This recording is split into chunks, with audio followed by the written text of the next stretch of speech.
It begins not with a scream but with a smile, the kind of smile that disarms you, that makes you believe this man, well-dressed, articulate, charismatic, couldn't possibly be dangerous. Certainly not capable of violence, certainly not a killer. But Charles Sobhraj was not an ordinary man. He was a chameleon, a liar, a master manipulator, a con artist of cinematic precision.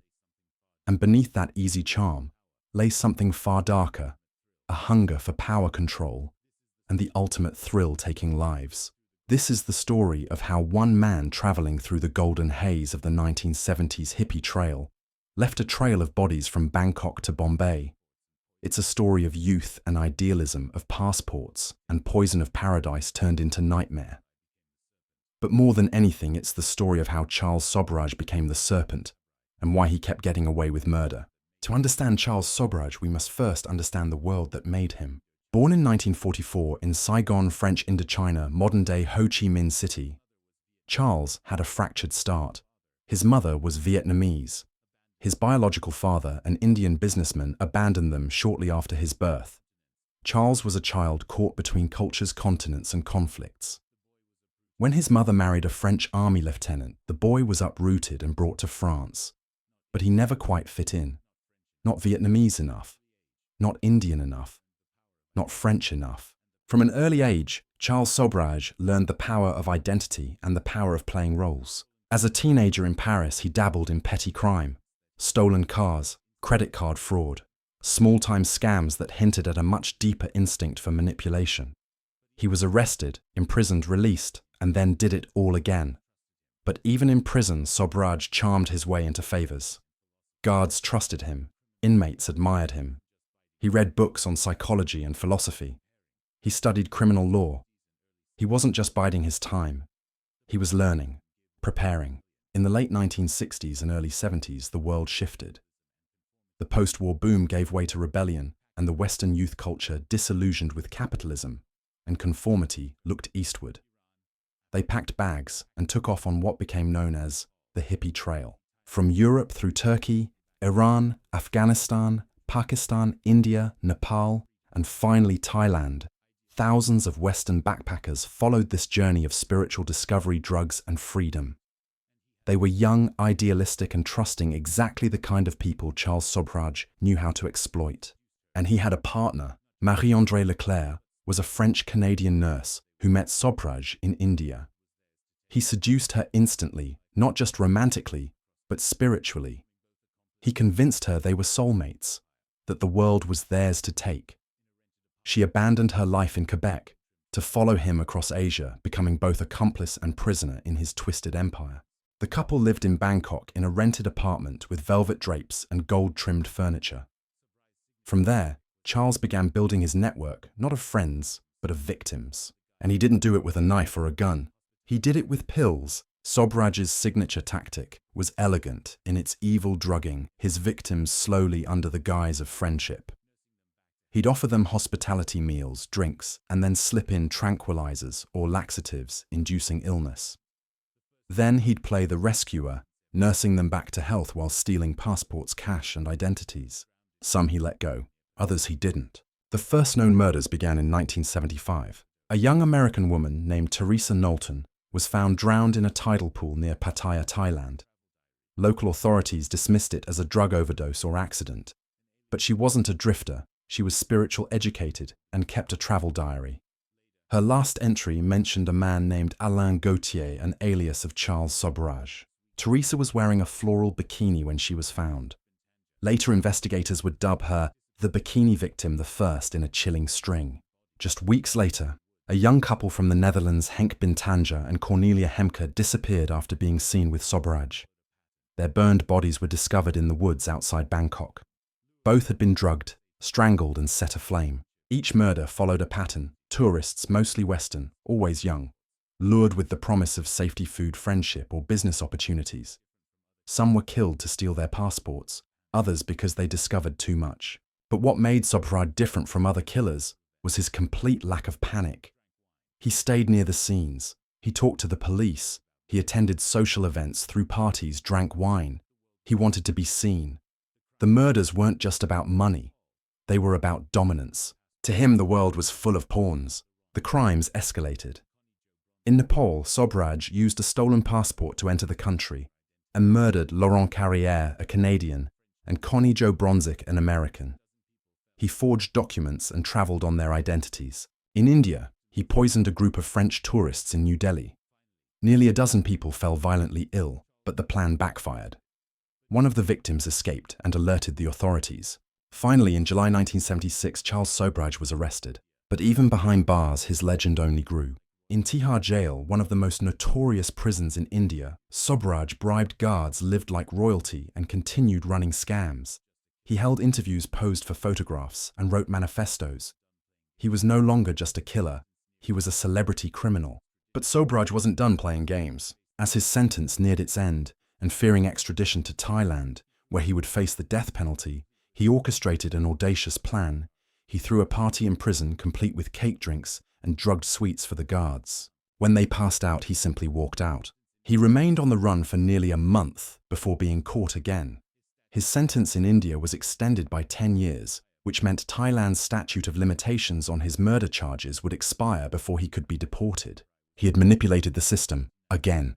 By the time Charles Sobhraj was released from prison in 1997, he had spent over 2 decades behind bars, but was now a free man. He returned to Paris, gave paid interviews, and even signed movie rights to his life story. But the story doesn't end there. For most criminals, release from prison marks the end of the road, a final act in a sordid story. But Charles Sobhraj never played by ordinary rules. He didn't just walk free in 1997. He emerged styled, confident, and hungrier for the spotlight than ever. Reporters mobbed him the moment he landed in Paris. There he was, older, greyer, but still suave, dressed in tailored suits, calmly sipping espresso, while recounting with unnerving ease how he killed people. In interviews, he smirked. He dodged certain questions. He gave contradictory answers. Sometimes he denied the murders entirely. Other times he practically confessed. The media dubbed him the bikini killer, the splitting killer, the serpent. And Charles, he embraced every moniker. He began charging tens of thousands of dollars for interviews. He flirted with movie producers. He talked about writing a book. For a brief moment, Charles Sobhraj was not just a free man, he was a brand. But something didn't sit right. Not with the families of the victims, not with authorities in Thailand and Nepal, and especially not with those who had survived him. Then came the twist no one saw coming. In 2003, just 6 years after gaining freedom and with no extradition order pending, Charles Sobhraj did something unthinkable. He flew to Nepal.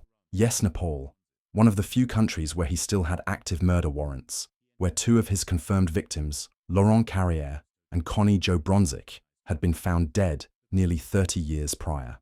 He entered Kathmandu under his real name, stayed at a tourist hotel, and was recognized within days. The question on everyone's mind, why? Some speculated he craved attention. Others believed he thought the Nepalese authorities wouldn't recognize him after so many years. Still others insisted he wanted to go back to prison, perhaps feeling more in control behind bars than out in the real world. Whatever the reason, the result was swift. On September 19, 2003, Charles Sobhraj was arrested at a casino in Kathmandu, still wearing designer sunglasses and surrounded by admirers. But this time, there was no bribery, no prison party, no escape plan. The political atmosphere had changed. The world had changed.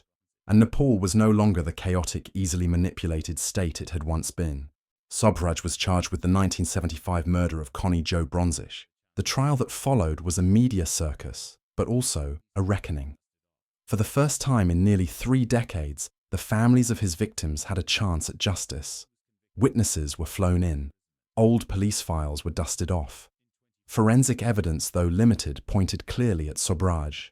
In 2004, he was convicted and sentenced to life imprisonment. But it didn't end there. In 2014, he was also convicted of the murder of Laurent Carrière, adding another life sentence to his name. Inside Kathmandu's central jail, Sobhraj returned to form charming, some manipulating others.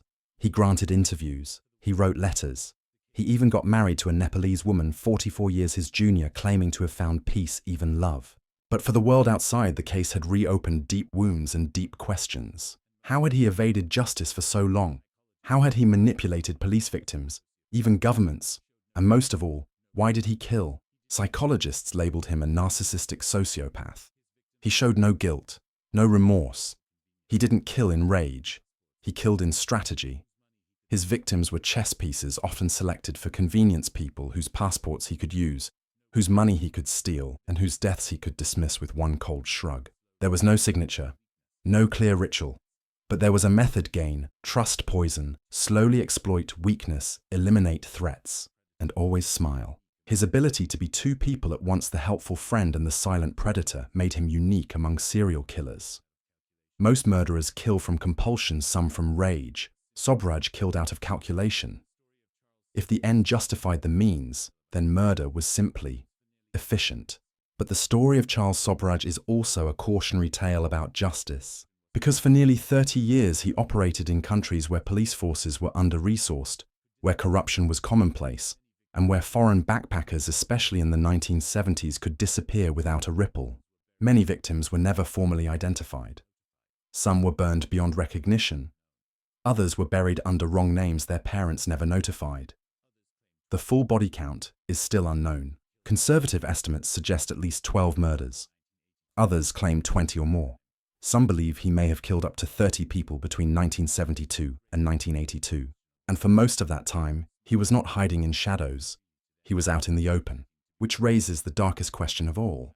How many more smiling killers are walking freely today, just waiting to be recognized?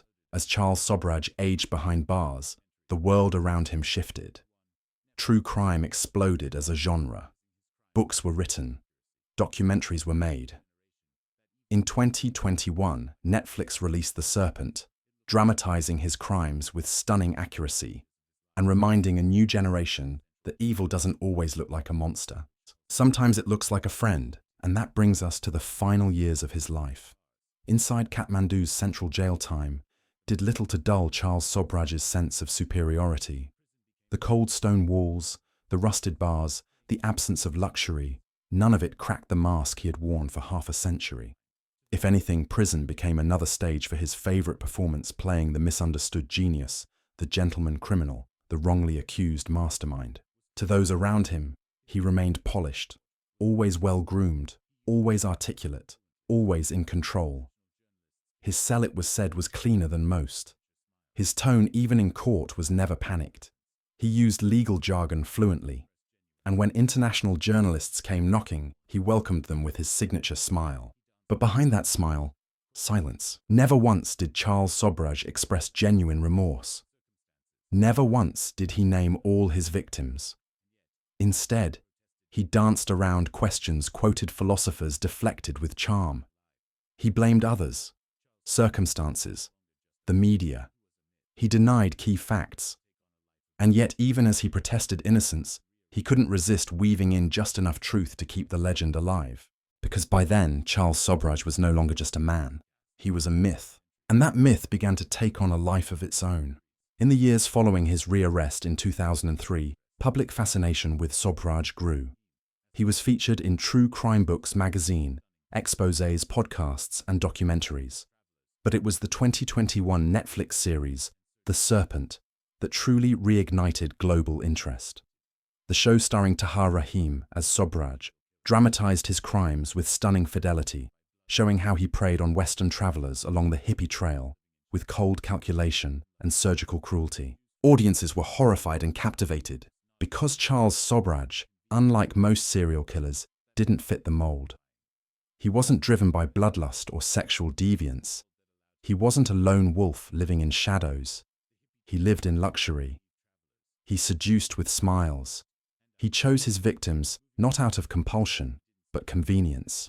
And somehow that made him more terrifying. The series also highlighted something deeper: the world that allowed him to flourish.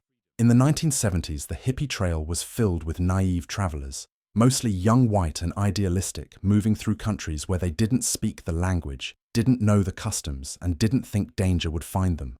These were people searching for enlightenment, freedom, something beyond the West. And Sobhraj understood this hunger. He positioned himself as the bridge, the sophisticated local who could translate, guide, protect. He gave them what they craved most: safety. Then he poisoned them. The authorities, especially in Thailand, India, and Nepal, were often slow to act.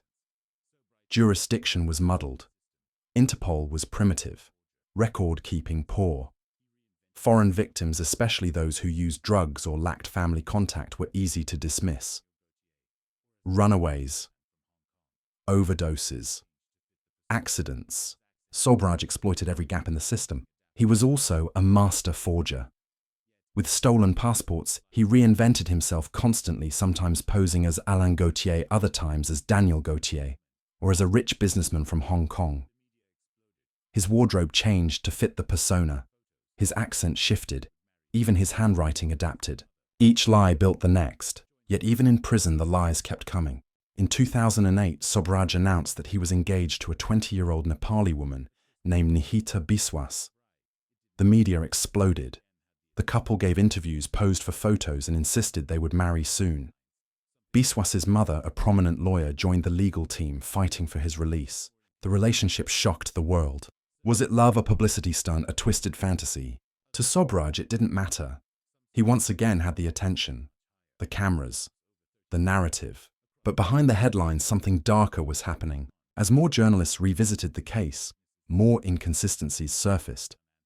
Certain victim identifications were disputed. Others had never been found. Some suggested the death toll could be much higher, perhaps over 30 victims, across at least 10 countries. But with decades gone, evidence decayed, and key witnesses dead, those questions remained unanswered. Worse, some survivors felt that Sobhraj's media attention, his portrayals, interviews, and marriage overshadowed the suffering he caused. Families of the victims wrote letters demanding that networks stop glorifying him. One parent wrote, "He is not a character. He is a killer.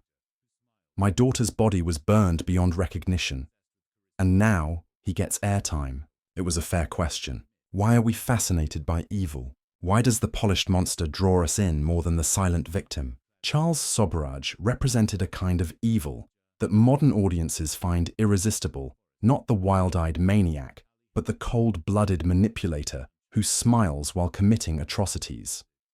In a world obsessed with charisma and control, he embodied both. But for all the myth, the facts remained brutal.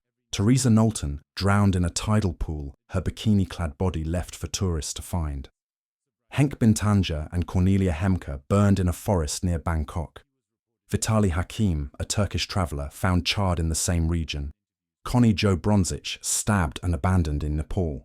Laurent Carrière bludgeoned, robbed, identity erased. And these are just the known victims. Every name came with a family, a story, a journey that ended in betrayal. By the 2010s, Sobhraj's health began to decline. His once sharp features softened. He was reported to have heart problems and required several surgeries. His tone in interviews grew bitter, frustrated. He complained about the legal system, about prison food, about being misunderstood. Still, the media kept listening. In 2017, he gave a rare interview to an Australian newspaper. When asked if he had any regrets, he replied, "I don't regret anything. I did what I had to do." Even at the end, he held the performance. The serpent never shed his skin, but the world had begun to move on. The Netflix series, while powerful, also triggered fresh conversations about victim glorification, about the role of entertainment in recounting trauma, and about what justice truly looks like when delivered decades too late. And then came the final chapter. In the dim cell of Kathmandu's central jail, where time clings to the walls like mildew, Charles Sobhraj waited. Decades had passed since his first known murder. The bodies were buried, some remembered, others forgotten. The headlines had faded. The world outside had moved on, digitized, globalized, noisier than ever. But inside that prison, the serpent remained slower, now greyer, his limbs stiff with age, yet somehow still calculating. For years he petitioned for release, on grounds of health, on technicalities, on the length of his imprisonment. His lawyers cited international conventions, changing laws, and even mercy. But the Nepalese courts refused, again and again. Then in late 2022 came a stunning decision. After nearly 19 years in prison, Charles Sobhraj was ordered to be freed on the basis of old age and good behavior. He was 78. The Nepalese Supreme Court cited a clause that allowed prisoners who had served 75% of their sentence and shown signs of rehabilitation to be released. Officials said he would be deported to France within days. Just like that, the door opened once more. News broke globally. The smiling killer was free. Victims' families were stunned. Journalists scrambled for comment. And Charles, ever the showman, reappeared this time at Kathmandu airport, escorted by police, wearing a blue cap and surgical mask. When asked by a reporter if he felt guilty for the murders, he replied without blinking, "I'm innocent." It was perhaps the last lie in a lifetime of them. On December 23, 2022, Charles Sobhraj boarded a Qatar Airways flight from Nepal to Paris. He landed at Charles de Gaulle Airport under heavy media attention, but slipped quietly into a car escorted by French police. His passport had long expired, but French authorities stated clearly as a French citizen he could not be denied entry. And just like that, the man once branded the most dangerous serial killer in Asia was back on the streets of Europe, but not for long. Due to his notoriety, Sobhraj remained under close monitoring. He had no official residence, no employment, no family willing to host him publicly. His so-called wife from Nepal, Nihita, never joined him. The myth had finally outlived the man. He was reportedly living in a modest Paris apartment quietly, cautiously. There were no more press conferences, no more paid interviews. The cameras at last stopped flashing. The smile dimmed. On April 6, 2023, reports emerged that Charles Sobhraj had been hospitalized. He had been battling various illnesses, heart problems, intestinal issues, complications from age and stress. This time, there were no lawyers by his side, no followers, no cameras. On April 9, 2023, Charles Sobhraj died. Official cause: natural causes. Age 78. Location: Paris. Alone. There were no funerals broadcast on TV, no flags lowered, no mourning in the streets. But across Thailand, India, Nepal, Turkey, and the Netherlands, a quiet exhale. For many, his death felt like a long-delayed punctuation mark at the end of a horror story. Not justice, not closure, but a form of finality. And yet with his death came another wave of questions. How many of his victims were never identified? How many murders went unlinked? How many families still wonder what happened to their son, their daughter, their sibling, who vanished somewhere on the Hippie Trail in the 1970s? Charles Sobhraj took more than lives. He took truths. He created puzzles that will never be solved. And in doing so, he shaped how we understand evil, not as something loud and grotesque, but as something soft-spoken, well-dressed and smiling. His story also forced countries to rethink cross-border justice, to strengthen extradition laws, to create databases for missing travelers, to invest in systems that don't let charm override evidence. Perhaps in that way, he contributed to the very thing he most evaded: accountability. But there is another legacy, one that's more complicated. Even in death, Sobhraj continues to fascinate. Films are still being developed. Books are being written. His name trends online. His face appears in true crime thumbnails. Some call him a criminal genius, others the ultimate conman. But the truth is simpler and more chilling. He was a predator who wore humanity as a costume. To remember Charles Sobhraj is not to marvel at his crimes, but to remember his victims. Each had a name, a family, a future. Each trusted the wrong person at the wrong moment. Each believed they had met a friend, not a murderer. So as the curtain falls and the smiling killer fades into history, let the final words not be about him. Let them be about those he silenced, and let them echo louder than any of his lies.